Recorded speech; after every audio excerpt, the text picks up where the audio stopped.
இங்கு குழுமியுள்ள சாது பெருமக்கள் அனைவருக்கும் என்னுடைய பணிவான நமஸ்காரங்கள். குழுமியிருக்கின்ற பக்தர்கள் அனைவருக்கும் இனிய மாலை வணக்கங்கள். இப்பொழுது சுவாமி விவேகானந்தர் பார்வையில் நாகரிகம் என்ற தலைப்பில் சில கருத்துக்களை உங்களிடம் பகிர்ந்து கொள்ள விழைகிறோம். பொதுவாக நாகரிகம் என்பது ஒரு சமூகத்தினுடைய அறிவு வளர்ச்சி, கலை, ஒழுக்கம், தொழில்நுட்பம், வாழ்க்கை முறை, அதில் அடைந்திருக்கின்ற முன்னேற்றம் போன்றவற்றை குறிக்கும். பொதுவாக நாகரிகம் என்றால் ஒரு முறையான சமூக அமைப்பு, திட்டமிட்ட ஒரு நகரமயமாக்கல், கலை மற்றும் இலக்கியத்தினுடைய செழுமை, தொழில்நுட்ப வளர்ச்சி, பண்பாடு, ஒழுக்கம் போன்றவற்றையெல்லாம் உள்ளடக்கியது நாகரிகம்.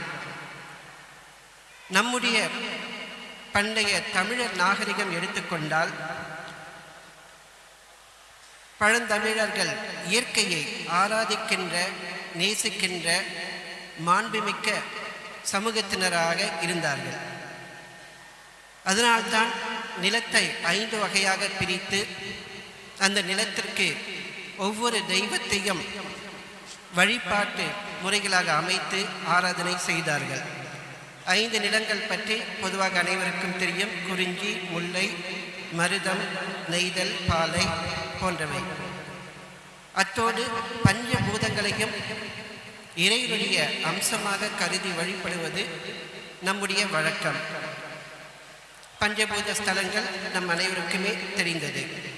இப்படி நம்முடைய தமிழர்கள் இயற்கையையும் இயற்கை சக்தியினுடைய ஆதாரமாக இருக்கின்ற இறைவனையும் ஆராதிக்கின்ற குணம் படைத்தவர்களாக இருந்தார்கள். சங்க இலக்கியங்களில் இயற்கையினுடைய மேன்மையும் பழந்தமிழர் நாகரிகத்தையும் அற்புதமாக படம் பிடித்து காட்டுகின்றன.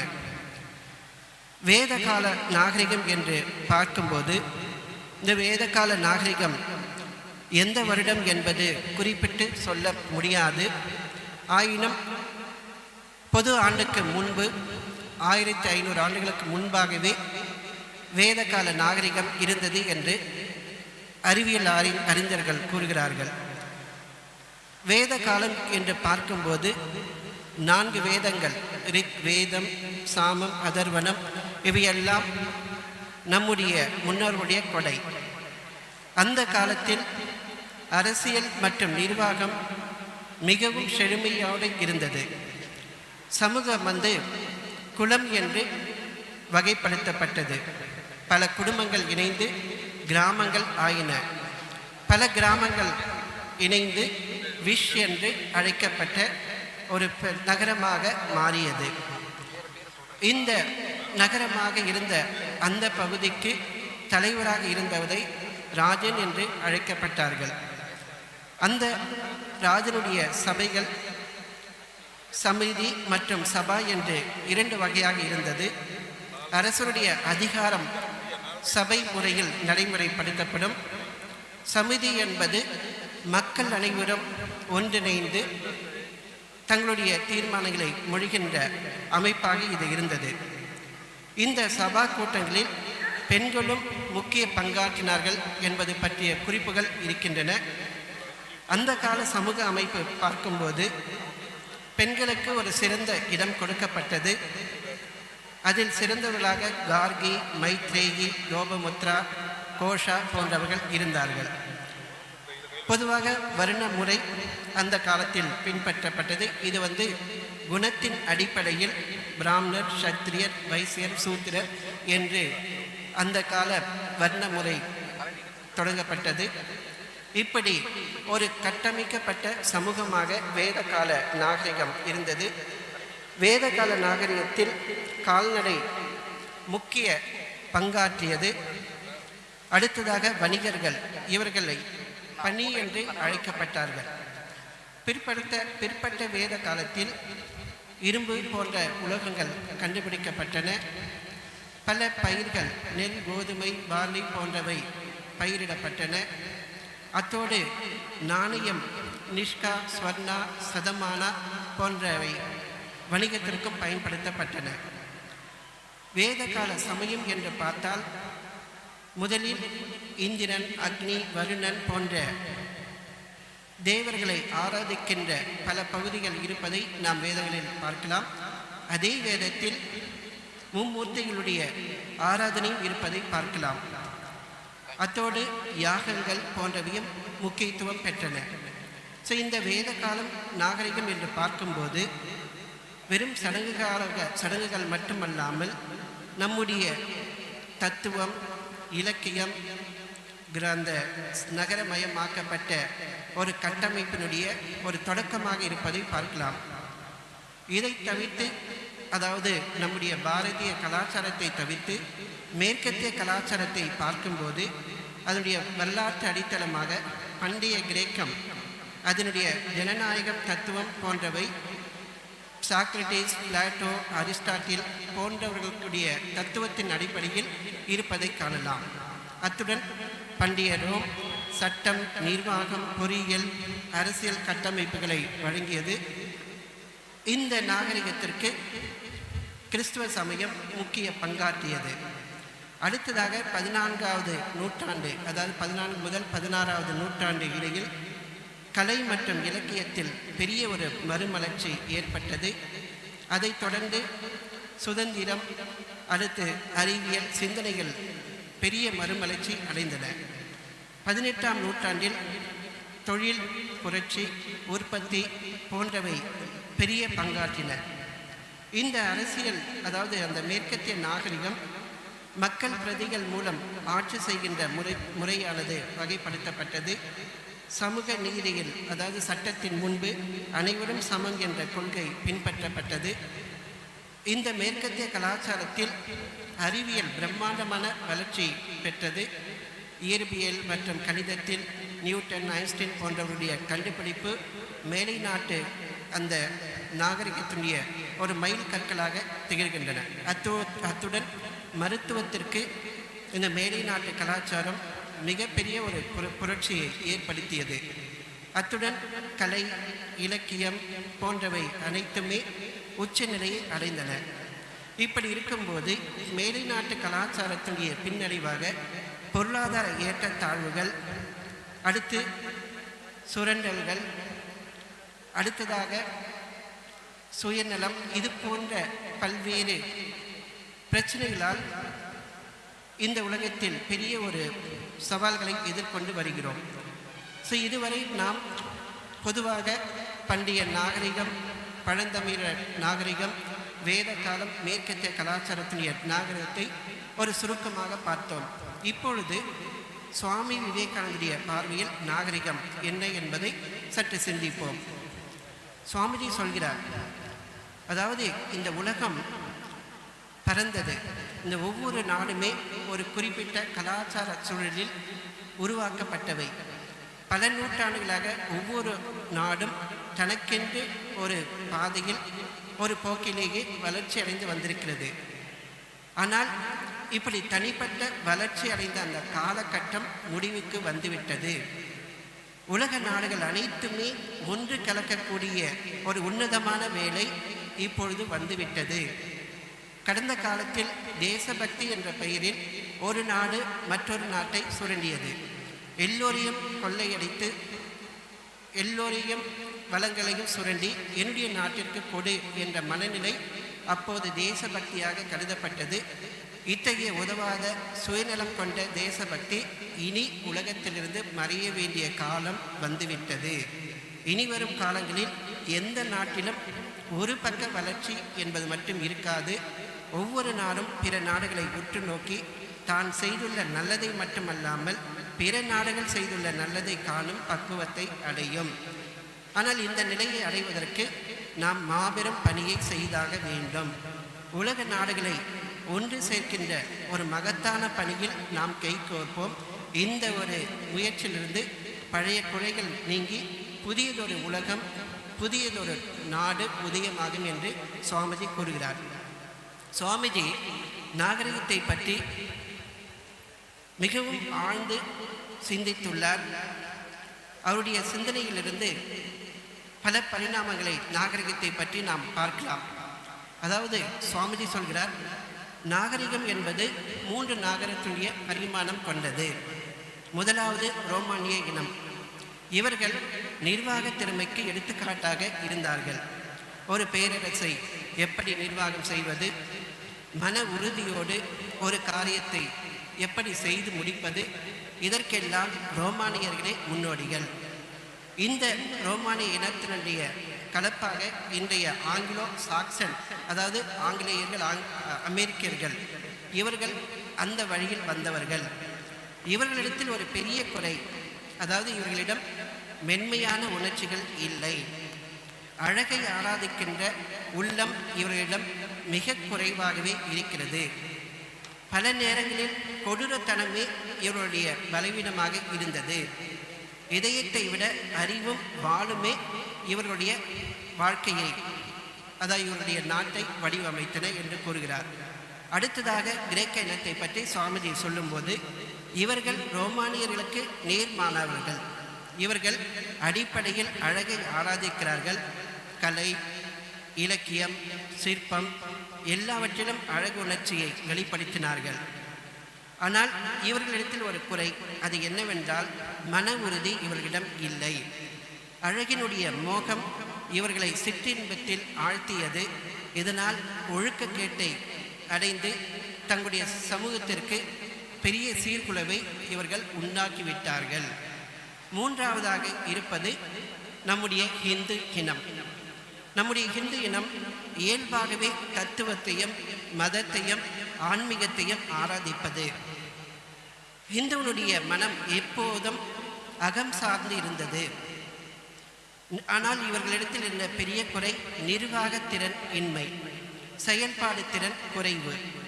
லௌகிக வாழ்க்கையில் அதிகமான பிடிப்பு இல்லாத திறமைகள் அற்றவர்களாக இருந்தார்கள். அதனால்தான் மேலை நாட்டினர் இவர்களை எளிமையாக அடிமையாக்க முடிந்தது. புராதன இந்துக்கள் அவர்களுடைய பார்வை அகம் சார்ந்தவையாக இருந்தது. அதாவது எதனால் மனிதன் நிறைநிலையை அடைய முடியும், எதை அறிந்தால் ஒருவன் அனைத்தையும் அறிந்தவன் ஆகிறான், இது போன்ற கேள்விகள் அவர்களை அகத்தில் இழுத்து சென்றது. அவர்கள் ஆன்மாவை உணர்ந்தார்கள். ஆன்ம பேரொளியை உலகிற்கு பரப்பினார்கள். ஆன்மீகமே இந்து இனத்தினுடைய உயிர் நாடியாக இருக்கிறது என்று சுவாமிஜி சொல்கிறார். கடைசியாக சொல்வது, இப்படி ஒவ்வொரு இனமும் ஒவ்வொரு விதத்தில் உயர்ந்தும் ஒவ்வொரு விதத்திலும் தாழ்ந்தும் இருக்கின்றது. ஆனால் இனி வருகின்ற புதிய நாகரிகம், அதாவது புதிய நாடு எப்படி இருக்க வேண்டும் என்றால், கடந்த காலத்தினுடைய குறைகளை எல்லாம் கடந்து நிறைகளை ஒன்றிணைப்பதாக அது இருக்க வேண்டும். ரோமானியர்கள், கிரேக்கர்கள், இந்துக்கள் ஆகிய மூவருமே வளரக்கூடிய ஒரு புதிய நாகரிகமாக இருக்கும். அதாவது ரோமானியருடைய அசாத்திய நிர்வாகத்திறன், அவருடைய மன உறுதி, கிரேக்கர்களுடைய அழகை ஆராதிக்கும் அற்புதமான கலைத்திறன், இவற்றுடன் இந்துக்களுடைய ஆன்மீகம் மற்றும் இறைபக்தி, இந்த மூன்றும் கலந்த கலவையாக இந்த புதிய நாகரிகம் இருக்கும். இந்த புதிய நாகரிகத்தை உருவாக்குவோம். அதற்கான மகத்தான வேலை நாம் செய்ய வேண்டி இருக்கிறது. ஆனால் இந்த காரியத்தை செய்ய வேண்டிய பெரிய பொறுப்பு யாரிடம் இருக்கிறது என்றால் பெண்களிடம்தான் இருக்கிறது என்று சுவாமிஜி அழுத்தம் திருத்தமாக கூறியுள்ளார். நீங்கள் கையை தட்டுகிறீர்கள், ஆனால் செயலில் இதை காட்ட வேண்டும். ஏனென்றால் உண்மையில் கிரேக்க இனம் கீழ்நிலைக்கு சென்றதற்கு காரணமே பெண்கள். எப்போது பெண்கள் தங்களுடைய அந்த உயர்ந்த நிலையிலிருந்து தாய்மையிலிருந்து வழிவினார்களோ அப்போது இனம் அழியத் தொடங்கியது. எனவே நம்முடையதைத்தான் சுவாமிஜி கூறுகிறார். உலகில் உள்ள எல்லா ஆற்றலுமே முறையாக பயன்படுத்தப்படவில்லை. பல சக்திகள் உறங்கி கிடக்கின்றன.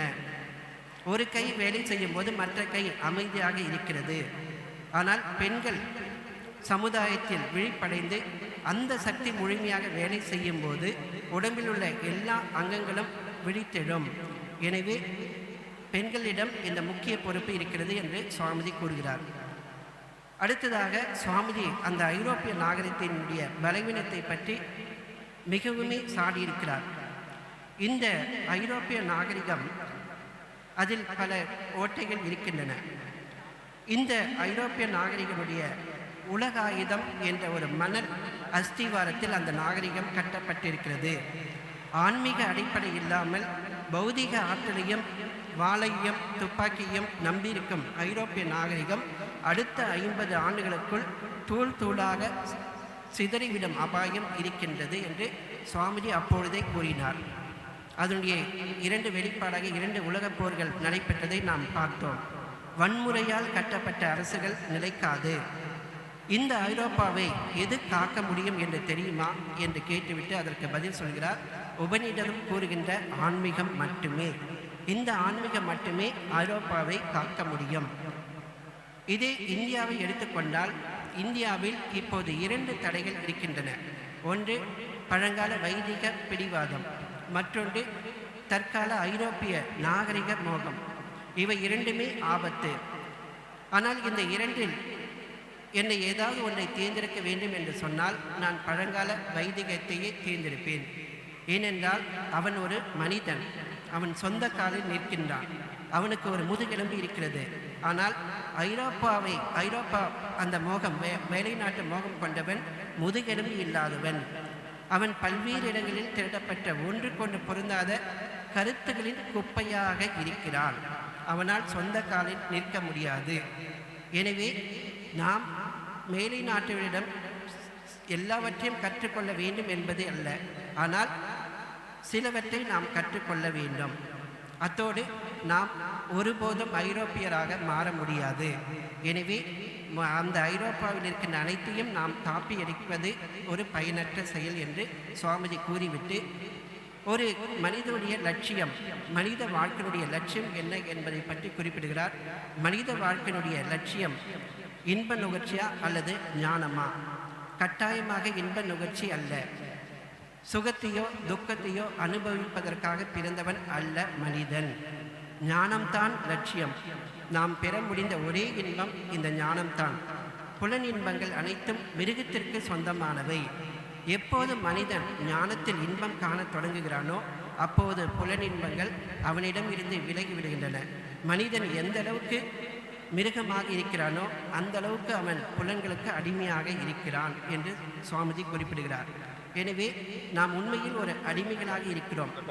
உடலுக்கு அடிமையாக, மனிதருக்கு அடிமையாக, பலருடைய செயல்களுக்கு எதிர்வினை நாம் காட்டி நமக்கு நாமே ஒரு பந்தத்தை உருவாக்கி கொள்கிறோம். அதாவது அவர் சொல்கிறார், நாம் ஏதாவது ஒன்றை பார்த்தால் உடனே அதற்கு ஆசைப்படுகிறோம். யாராவது நம்மை புகழ்ந்தால் உடனே நம்முடைய மனம் அவ்வளவு மகிழ்ச்சி கொள்கிறது. யாராவது நம்மளை சாடினால் நாம் மிகவும் துக்கப்படுகிறோம். ஒவ்வொரு முட்டாளும் நம்முடைய வாழ்க்கையில் ஆதிக்கம் செலுத்துகிறார்கள். இதுவா சுதந்திரம்? வாழ்க்கையில் இந்த துன்ப நிலையை உணர்ந்து ஞானத்தை நோக்கி முதல் அடி எடுத்து வைப்பதுதான் நாகரிகத்தினுடைய தொடக்கம் என்று சுவாமிஜி குறிப்பிடுகிறார்.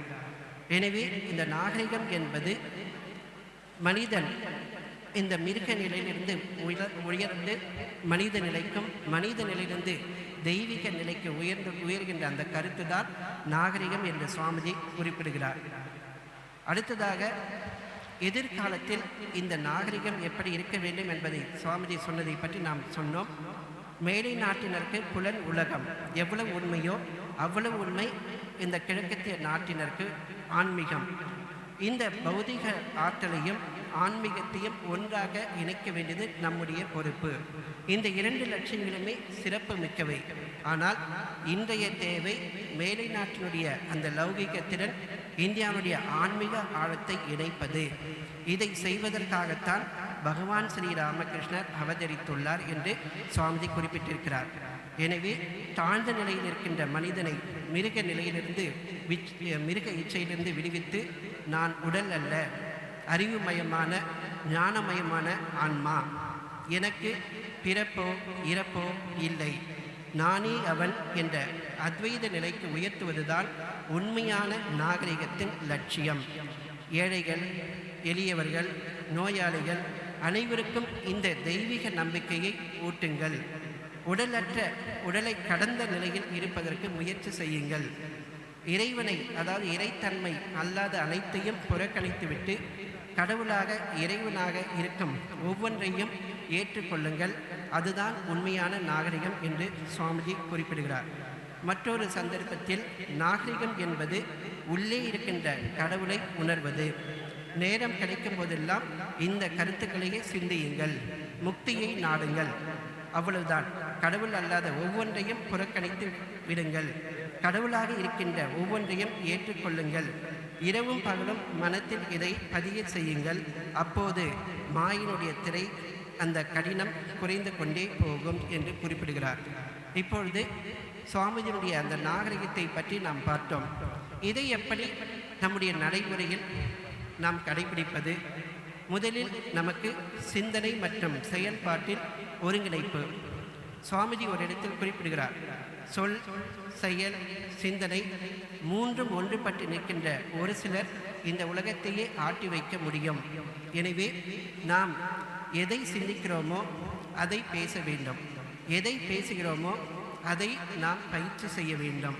இப்படி எண்ணம், சொல், செயல் மூன்றும் ஒரு நிலையில் இருக்கும்போது மகத்தான ஒரு ஆற்றல் நம்மிடம் பிறக்கும். அதற்கு ஒரு உயர்ந்த லட்சியத்தை நாம் கை கொள்ள வேண்டும். சுவாமிஜி லட்சியத்தை பற்றி சொல்லும்போது, லட்சியம் கொண்டவன் 5000 தவறுகள் செய்தால் லட்சியம் இல்லாதவன் 50,000 தவறுகள் செய்வான். எனவே லட்சியத்தை கொண்டிருப்பது சிறந்தது என்று குறிப்பிட்டிருக்கிறார்.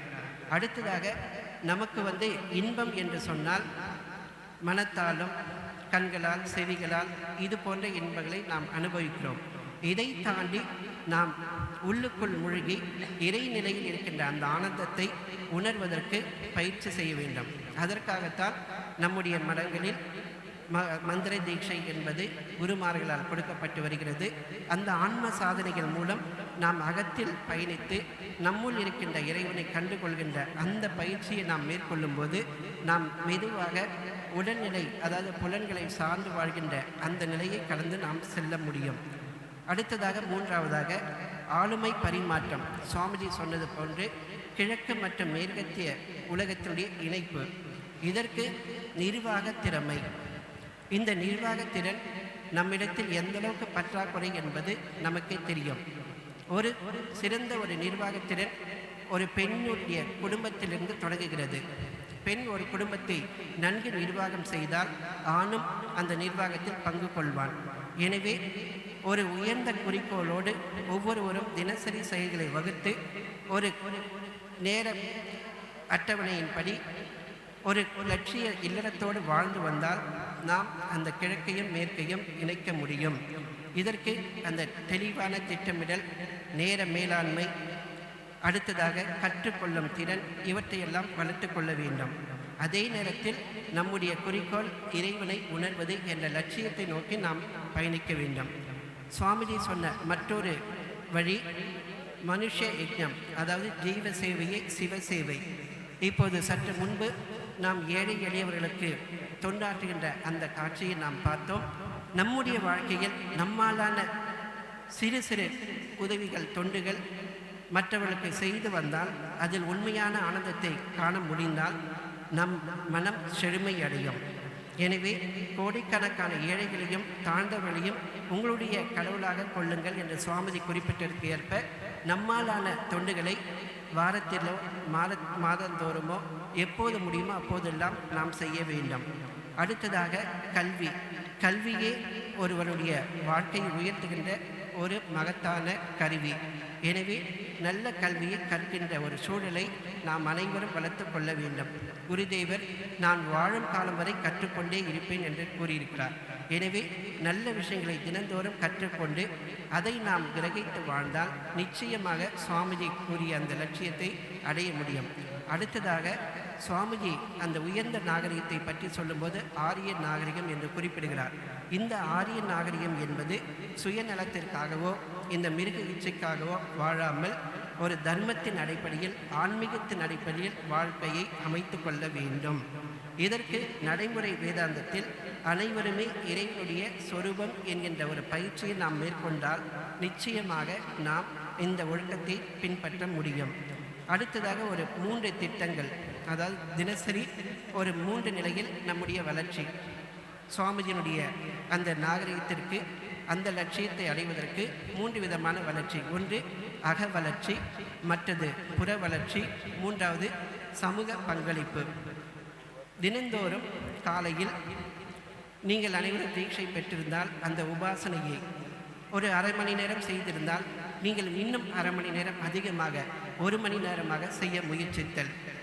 அந்த தியானத்தின் போது இறைவனோடு உங்களை ஒன்றி உடலை கலந்த ஒரு அனுபவத்தை பெறுவதற்கு முயற்சி செய்தல். இதற்காக தினந்தோறும் காலையிலும் மாலையிலும் குறைந்தது 1 மணி நேரம், மொத்தம் 2 மணி நேரம் ஒதுக்கினால் நிச்சயம் நல்லது. அடுத்ததாக நம்முடைய முன்னோர்கள் பல விரதங்களை வைத்திருக்கிறார்கள் என்பது நமக்கு தெரியும். முக்கியமான விரதம் தகவல் விரதம், இன்ஃபர்மேஷன் பாசிட்டிவ். அதாவது வெற்றி பேச்சில் வீண் காலம் போக்குவதை தவிர்த்து, ஊடகங்களில் நம்முடைய நேரத்தை வீணாக்குவதை தவிர்த்து, அந்த நேரத்தில் நன்கு வாசித்தல், நன்கு கற்றல், அந்த திறனை வளர்த்து கொள்ளுதல். அடுத்ததாக புற வளர்ச்சி. ஏற்கனவே சொன்னபடி ஒவ்வொரு நாளையும் திட்டமிட்டு அந்த நேர மேலாண்மையின்படி நாம் நிர்வாகம் செய்வது ஒரு ஆன்மீக பயிற்சி. அத்தோடு உடல் வலிமை. இந்த உடல் வலிமை, மன வலிமை, ஆன்ம வலிமை, இந்த மூன்றும் இணைந்தது தான் நம்முடைய அந்த நாகரிகத்தினுடைய அந்த லட்சியத்தை அடைவதற்கான ஒரு படி. அடுத்ததாக தினசரி இந்த சமூகத்திற்கு நாம் தொண்டாற்றுகின்ற ஒரு காலம்.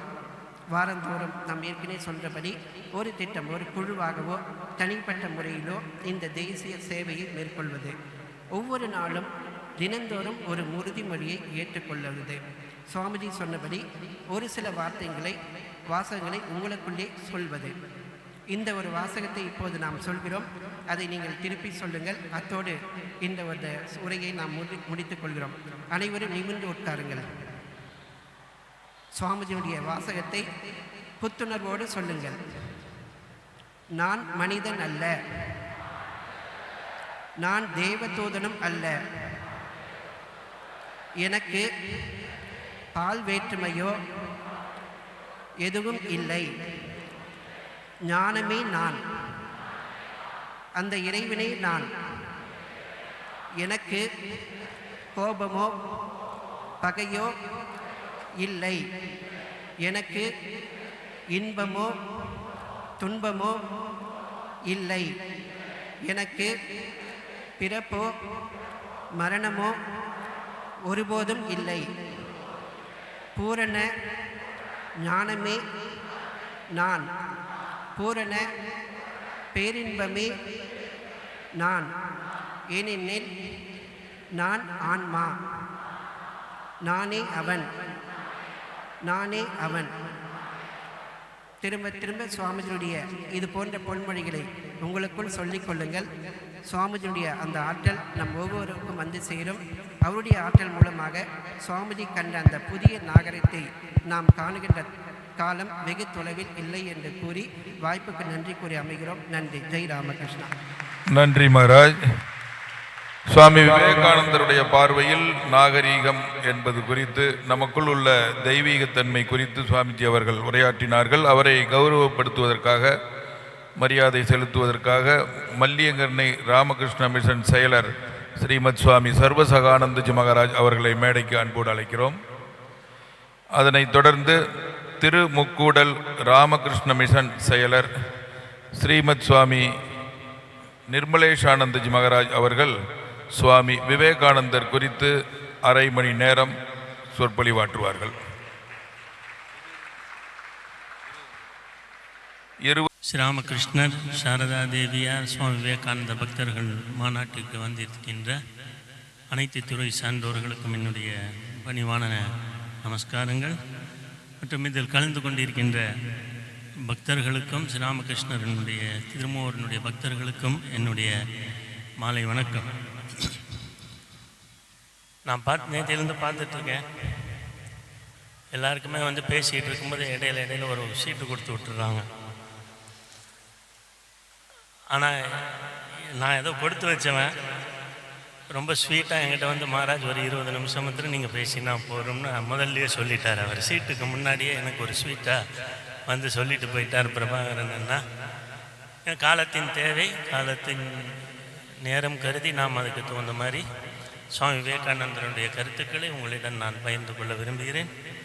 சுவாமி விவேகானந்தர் மேலை நாடுகளுக்கு செல்வதற்கு முன்பாக பாரதம் முழுவதும் சுற்றி வந்தார்ங்கிறது நம்ம அனைவருக்கும் தெரியும். குறிப்பாக ஹத்ராஸ் என்கிற ஒரு இடத்துல அவருக்கு முதலாக ஒரு சீடர் கிடைக்கிறார், சரச்சந்திரகுப்தர் சுவாமி சதானந்தர். அவர் கிடைச்சதே ஒரு இது. அவர் தங்கியிருந்த சுவாமி விவேகானந்தர் இறங்கின அந்த ஹத்ராஸ் ரயில் நிலையத்தில் இறங்கின உடனே அவர் அந்த நிலைய மேலாளர் சுவாமிஜியினுடைய அந்த தெய்வீக தன்மையை பார்த்து அவருக்கு சீடனாக இருந்து பணிபுரிய வேண்டும் என்று நினைக்கிறார். அவர்கிட்ட கேட்குறார், சுவாமிஜி நான் உங்களுக்கு சீடனாக இருக்க விரும்புகிறேன்னா, அப்போ நீ ஒன்று பண்ணு, வெளியில் இந்த கூலி தொழிலாளர்கள் இருக்கிறாங்க, அவங்கள்ட்ட உன்னால் பிச்சை எடுத்துகிட்டு வர முடியுமோ போய் எடுத்துகிட்டு வாங்க. கிளம்பிட்டார். அதுக்கப்புறம் சுவாமிஜியை தன்னுடைய வீட்டுக்கு எல்லாம் கூட்டு போயிட்டு திருப்பி வந்ததுக்கப்புறம் ஒரு நாளைக்கு சுவாமி விவேகானந்தர் ரொம்ப வருத்தத்தோடு உட்கார்ந்துருக்கிற பார்க்குறார். சுவாமிஜி எப்பொழுதும் ரொம்ப உற்சாகமாக இருக்கக்கூடியவர், பிறரினுடைய மனத்தில் எழுச்சியை உருவாக்கக்கூடியவர்.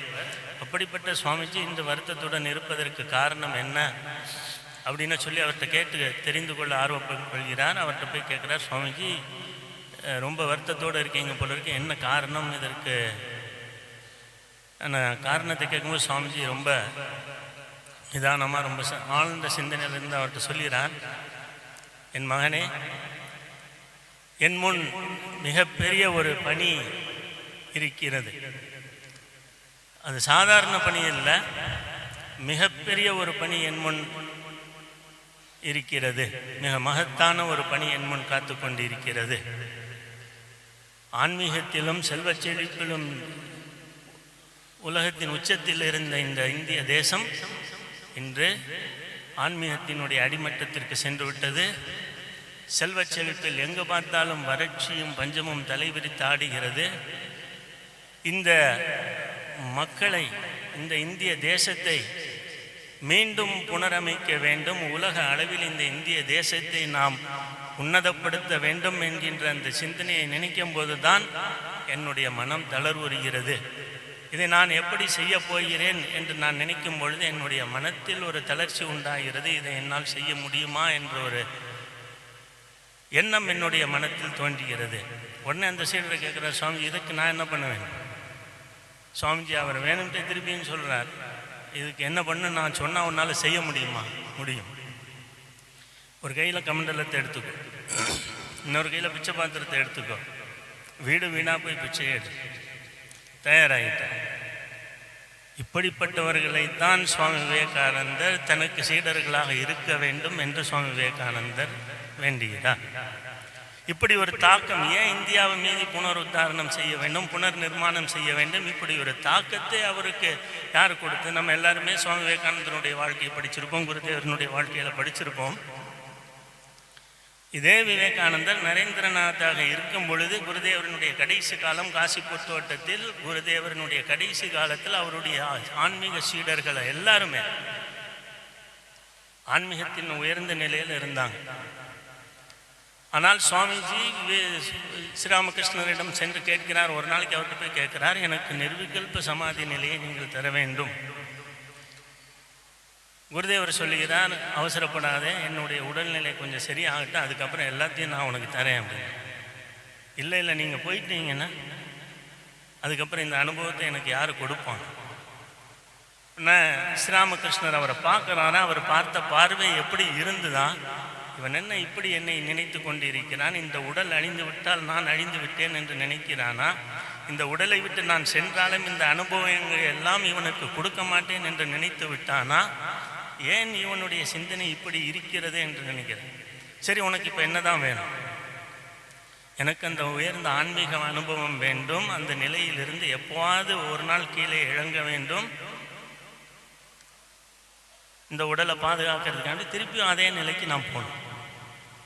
உடனே அவர் ரொம்ப கம்பீரமாக கோபப்படுறார்.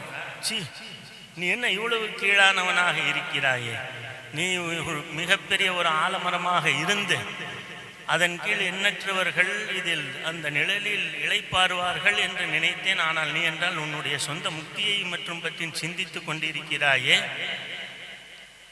என்ன அல்ப புத்தி உனக்கு? இதைவிட உயர்ந்த நிலை ஆன்மீகத்தில் இருக்கிறது அப்படின்னு சொல்லி அப்போதைக்கு சமாதானப்படுத்துகிறார். ஆனால் குருதேவர் நம்ம எல்லாருக்கும் தெரியும், இன்னும் 2-3 நாள் கல்பத்தொரு தினத்தையும் நாம் கொண்டாட இருக்கிறோம். பக்தர்களுடைய தேவையெல்லாம் நிறைவேற்றக்கூடியவர், அது எது தேவையோ அதை தான் கொடுக்கக்கூடியவர். சுவாமி விவேகானந்தருக்கு அந்த அனுபவத்தை கொடுக்குறார் காசிப்பூரில். அந்த சுவாமி ஒரு நாள் காசிப்பூர் தோட்டத்தில் இருக்கும்போது அவருக்கு அந்த அனுபவம் கிடைக்கிறது. அவருக்கு உடம்பை பற்றிய நினைவே மறந்து விட்டது. அவருடைய சீடர்கள் ஒருத்தர் சுவாமி அத்வைதானந்தர் குருதேவர்கிட்ட போய் சொல்கிறார், நரேனுக்கு என்ன ஆயிற்று என்று தெரியல, அவனுடைய உடலை மறந்து இருக்கிறான். அவன் தான்ப்பா அந்த அனுபவத்தை கேட்டான். நான் முழு இதையும் சொல்ல சுருக்கமாக சொல்கிறேன், கொடுக்குற 20 நிமிஷத்தில் சொல்லணுங்கிறேன். அவன் தான் அதை கேட்டான். அவன் அனுபவிக்கிட்டும் கொஞ்சம் விட்டுரு.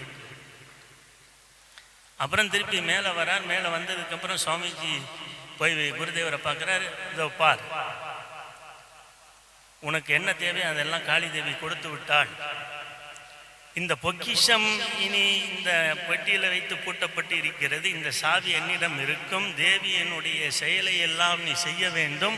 இந்த செயல்களை எல்லாம் செய்து முடித்த பிறகு மீண்டும் இந்த சாவி திறக்கப்படும். அப்போ திருப்பியும் சொல்கிறேன், எனக்கு திருப்பி அந்த அனுபவம் வேண்டும். என்னப்பா திருப்பி அதே நீ சொல்கிற? இதை விட உயர்ந்த நிலை ஒன்று இருக்கிறது. கண்ணை மூடினா தான் கடவுள் இருக்காருன்னு நினைக்காதே. கண்ணை திறக்கிற இடெல்லாம் அங்கினாதபடி எங்கும் நீக்கமர நிறைந்திருக்கும் ஆனந்த பரிபூர்ணமாக அந்த இறைவனை நீ கண்ணை திறந்துட்டு எல்லா இடத்துலையும் பார்க்க போகிறாய். உன்னுடைய சேவைக்காக இந்த உலகத்தினுடைய தேவை, ஆன்மீக தேவையை நீ பூர்த்தி செய்ய வேண்டி இருக்கிறது. எண்ணற்ற ஏழை மக்களுக்கு நீ சேவை செய்ய இருக்கிற. அதற்காக அந்த நோக்கம் எப்பொழுது நிறைவேறுகிறதோ அதன் பிறகு இந்த சாவி திறந்து வைக்கப்படும். அந்த தாக்கம்தான் சுவாமி விவேகானந்தருக்கு இப்பொழுது ஏற்பட்டு இருக்கலாம். சுவாமி விவேகானந்தர் சொல்கிறார், என்னுடைய ஆசை இதுதான். மிக மேலான கருத்துக்களை மக்கள் இருக்கின்ற ஒவ்வொருவருக்கும் அவரவர்களுடைய இருக்கின்ற இடத்திற்கே நாம் கொண்டு சேர்க்க வேண்டும். கடிதத்தில் எழுதுகிறார் சுவாமி விவேகானந்தர், தன்னுடைய சென்னை சீடர்களுக்கு கடிதத்தில் எழுதுகிறார், இந்த மேலான கருத்துக்களை அவர்கள் இருக்கிற இடத்திற்கெல்லாம் நாம் கொண்டு செல்ல வேண்டும். அதற்காக ஒரு இயக்கத்தை நாம் ஏற்படுத்த வேண்டும். இயக்க ரீதியாக நாம் செயல்பட வேண்டும். அது இந்தியாவில் இப்படி இல்லை. அப்பொழுது அந்த இயக்க ரீதியாக நாம் செயல்படாதது தான் நம்மளுடைய குறை.